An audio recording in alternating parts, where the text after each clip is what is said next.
Greetings once again from Doc Ock here at Black Facts Headquarters Central. Coming at you again in a new day. Hoo-wee. A new day, a new day, a new day.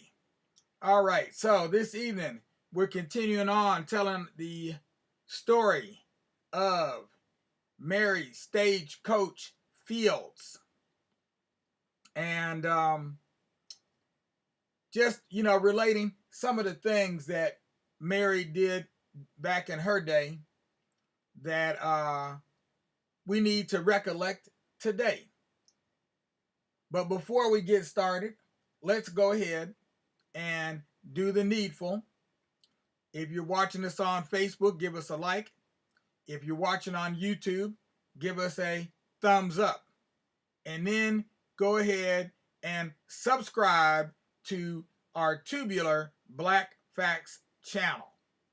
No matter which platform you're watching on right now, if you're going to watch it on Facebook, go ahead and do that. But then go ahead and subscribe to our Tubular Black Facts channel. You can find it very easily by just Googling it. Tubular Black Facts. That's BLAKFACTS. And other than that, let's go ahead and get this party started. We'll go ahead and do our proverb of the day. Let's see what we come up with as a proverb for today. Proverb for today. Okay, well, here's one that seems appropriate. Her horns are not too heavy for the cow. Her horns are not too heavy for the cow. Interesting proverb. I just love the way these proverbs pop up like this because I certainly don't remember that one. And that one is a proverb from Ethiopia. Proverb from Ethiopia. So tonight, like I said, we're going to be continuing on with our story about Mary Stagecoach Fields. And I didn't plan on reading from this book, but wait a minute. I had another book. Where'd my other book go to? I had another one. Here we go, here. There we go. This is the one I'm going to read from tonight. African American Women of the Old West. There we go. Be reading from this book tonight. African American Women of the Old West. Hope everybody can see that clearly. See the cover there? All right. And we'll read another perspective. Get another perspective on the life of Mary Fields. Okay, this one is by Tricia Martineau Wagner. Tricia Martineau Wagner. This book has a number of different women in it. Okay, including Mary Stagecoach Fields. And her chapter is entitled A Force to be Dealt with. Now that seems like a very fitting description of Mary Stagecoach Fields. A force to be dealt with, a force to be reckoned with, etc., etc., etc. So here we go. Let's get it on. Oh, I almost forgot. Let me put my glasses on so I can read the words. All right, there we go. Get these glasses on there. Yeah, there we go. Now I'm ready. Okay. The rough and ready frontier men who frequented the saloons in Cascade, Montana in the early 1900s thought they'd seen it all, but they were mistaken.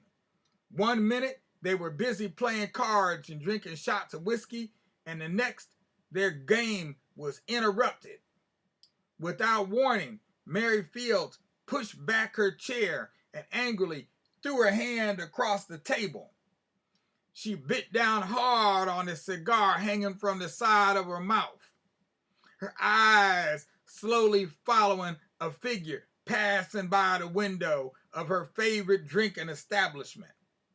As Mary stood up, her seething temper rose even higher. The lively bar music came to a halt as the buxom 6 foot tall, 200 pound, 70-something-year-old Negro laundress stomped out of the Silver Dollar Saloon. She had apparently recognized someone walking by the window and determinedly went after him, catching up with the man who had skipped town without paying his $2 laundry bill. She spun him around and punched him with her iron fist. Wiping her hands on her apron, she went back into the saloon and declared that the gentleman's bill was now paid in full. The music resumed, as did the card game, to the howls of laughter from the other players who shook their heads at the stupidity of anyone who messed with Mary Fields, who would go up against the only woman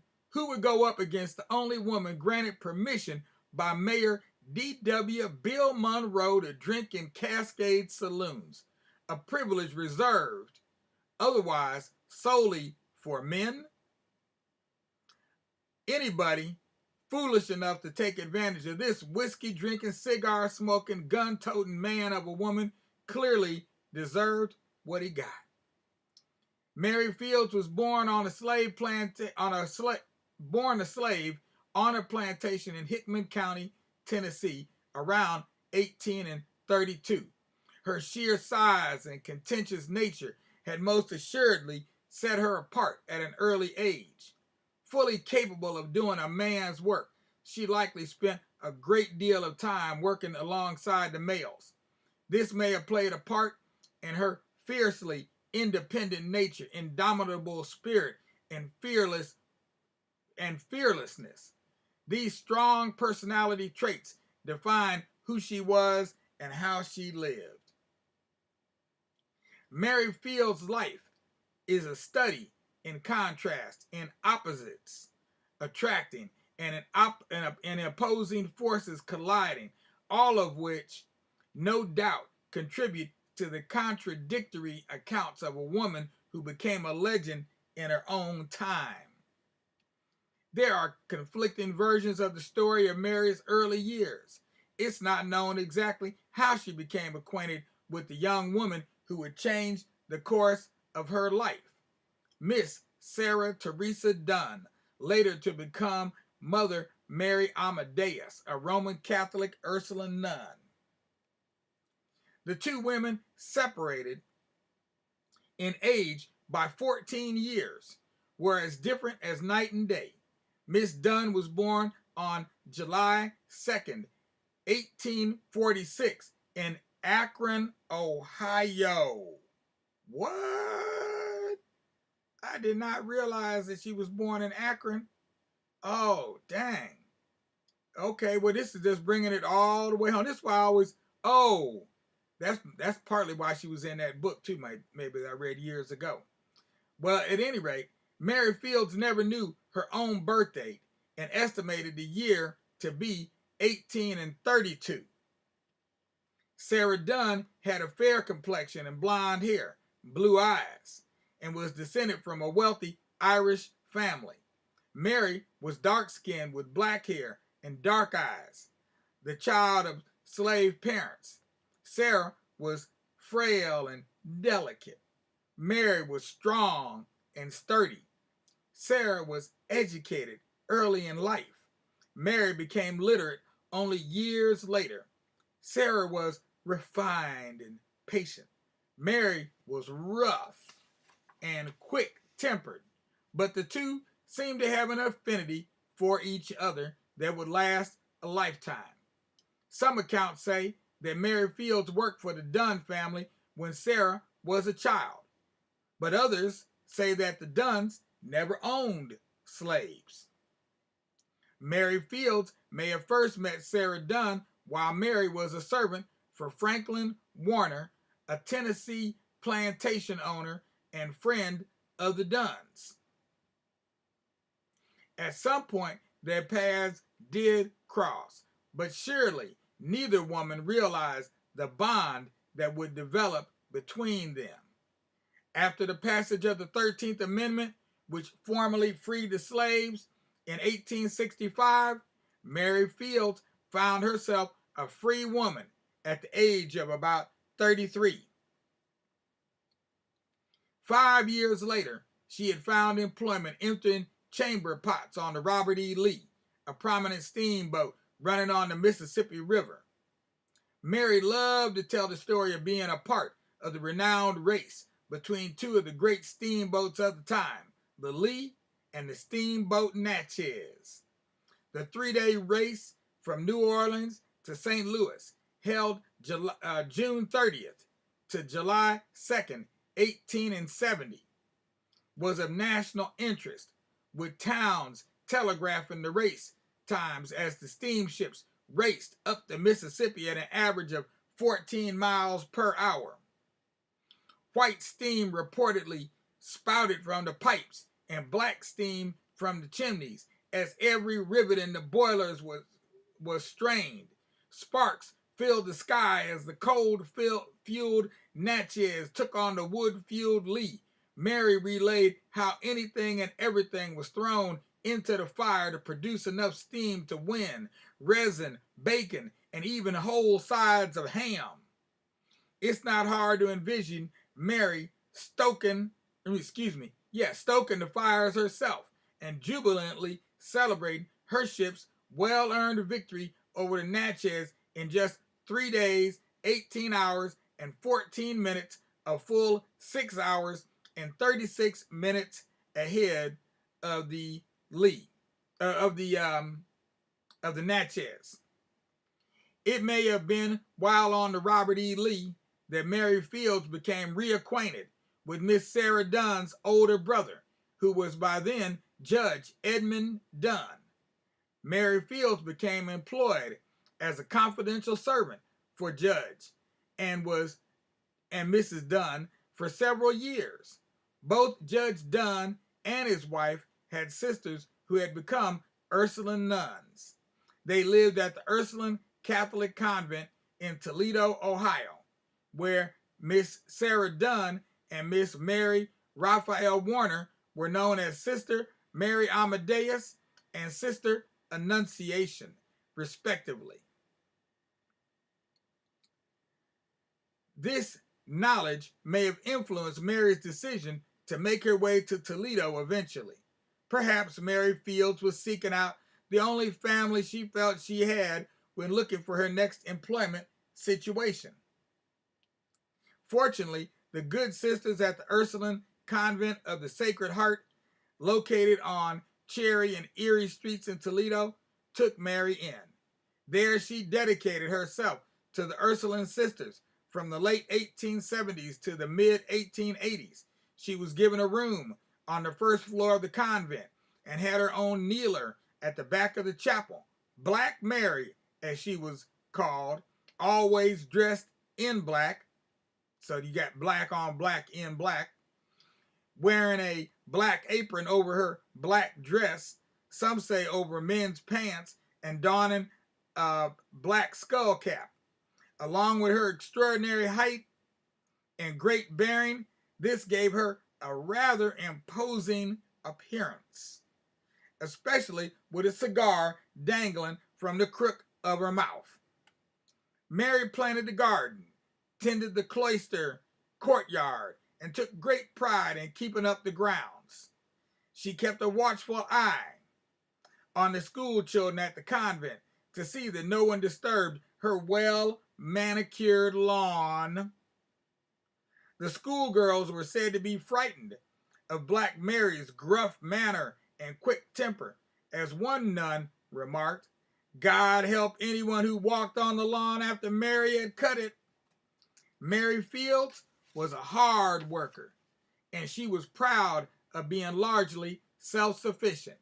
Her wages were $50 per year, out of which she paid for all of her incidental expenses, such as her traveling bag, musical instruments, and medical prescriptions. Though she was dedicated to her work, Mary enjoyed relaxation with her pet dog and her music. She had her own banjo and harmonica. Come election day, Mary could be seen riding around town with wild abandon, smoking a cigar and campaigning vigorously for her candidate. Sister Amadeus and Mary Fields became very fond of each other, and it must have saddened Mary then to see Sister Amadeus contemplating leaving the convent to go out west. In 1880, Bishop John T. Brondell of Vancouver, who was also in charge of the Montana Territory, contacted the Ursuline Sisters in Toledo. Jesuit missionaries in the West needed the Ursuline Sisters' assistance to carry on the work they had been doing there. For nearly 20 years, they had been setting up relief centers and Indian missions for Native Americans. Bishop Brondell asked the Ursuline Sisters to institute educational programs and to operate the Western missions. They were to open boarding schools for children of both white pioneers and Blackfoot Indians. 30 sisters answered the bishop's call for assistance as missionaries. 6 were chosen. Sister Amadeus was among them. Sister Amadeus was promoted to Mother Superior, and in 1884, the 6 nuns found themselves on the long journey west, 1,600 miles to the Montana Territory. And so we're going to end our reading right here tonight, and we'll pick that up tomorrow night. And then we got a special story to read you on Saturday and on Sunday evening. We got a special story to read on Father's Day. Of course, everyone knows that tomorrow is Juneteenth. And if you don't know tomorrow is Juneteenth, you must not be alive, okay? Because I'm sure by now, people all around the world have heard that tomorrow is Juneteenth.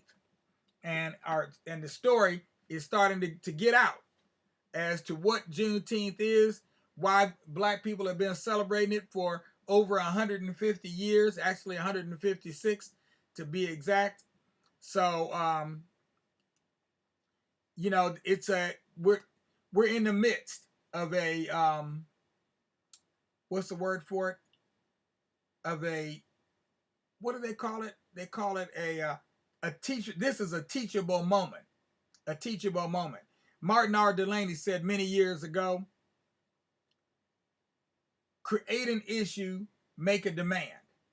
So we can look at the example of Sister Opal Lee. She created the issue and made a demand. And she's been making this demand since sometime after 1939, between 1939 and the present. So 80-some, close to 80 years, she has been making this demand that Juneteenth be recognized as a federal holiday. Well, we've got our own issues. It may not be that issue, but we've got other issues that we need to raise. And we need to keep raising them and keep raising them and keep raising them and keep raising them until the demand is met. No matter what the cost, no matter how long it takes, we have to continue to do that because a luta continua. And for those of you who are non-Portuguese speaking peoples, that just means the struggle continues. A luta continua. And so that's what we're going to do. We're going to continue on right now for the chilling. It's time for you all to make your way into that bed and lay your little head down on your little pillow, on your little bed. Close those eyes and wait for that sun to rise. And when you feel those sunbeams beaming down on your eyes, you know that it's time for you to rise and shine, oh chillin' of mine. You know just what I'm talking about. As for you adults, what we're asking you all to do right now, as part of our summer campaign, our midsummer, well, actually the beginning of summer, we want to bring in the beginning of summer with as many new subscribers to our Black Facts YouTube channel as possible. So if you're watching this on Facebook, go ahead and give us a like. And then go on over to YouTube and give us a thumbs up and subscribe to the Tubular Black Facts Channel. That's right, Tubular. Tubular Black Facts Channel. That's BLAKFACTS. Just type in Tubular Black Facts on Google, and it'll take you to the link to put you in touch with where you'll find all our playlists, etc. Okay, so go on over there, check it out. We've got tons of videos, tons of live streams that are recorded there, etc. So go on over there, check it out, and then as we continue to do more live streams, you'll be notified every time. By the way, we're at this is live stream number 590. So we've got 10 more to go before we hit our latest goal, which is 600 live streams. Enough live streams to get you through almost 4 years of schooling every single day. The children and the adults will have something to remind them and inspire them to new heights based on the lives of Black people from here, there, and everywhere. In the meanwhile, we say peace out with justice, because anything less disgusts us. We like being discussed, but we don't like being disgusted. And as we're saying that, we'll go ahead and just give a wave to Eliyahu Stanley, the 11th, looks like there, and Maria Huertos. I don't see anybody else out there right now. Go ahead and give them a wave, and then we're going to go into our extra right now.